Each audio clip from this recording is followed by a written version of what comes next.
রোবোফেস 2024 সিটেপ কন্টেস্টে ফুল volunteer দায়িত্ব আপনারা ছিলেন।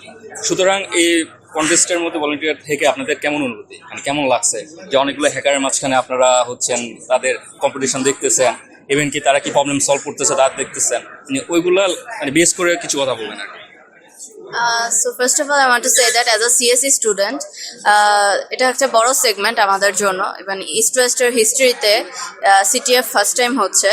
সো এখানকার তাও আবার জাতীয় পর্যায়ে ন্যাশনাল রোবোফেস্ট। সো এখানকার ভলান্টিয়ার হতে পেরে অবশ্যই it's another big opportunity for us, and also we have gain many experience, যেটা সবচেয়ে বেশি ইম্পর্টেন্ট।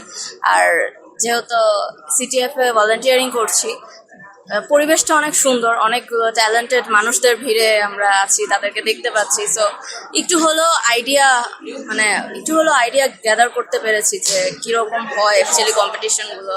আর যেহেতু এই ফেস্টের সাথে আমরা ভলান্টিয়ারিংয়ে আছি, সো একটা ফেস্ট অর্গানাইজ করা, দেন হচ্ছে বিভিন্ন সেগমেন্ট সম্পর্কে জানা, এসব মানে হ্যাকিং কিন্তু আমরা জানতাম, কিন্তু হ্যাকিংয়ের যে এই সেগমেন্টের নাম যে সিটিএফ, এটা সম্পর্কে আমি পার্সোনালি আগে জানতাম। এটা এই ভলান্টিয়ারিং করার মাধ্যমে আমি অনেকগুলো মানে জ্ঞান অর্জন করতে পেরেছি। So that's why I think this a very big deal for us.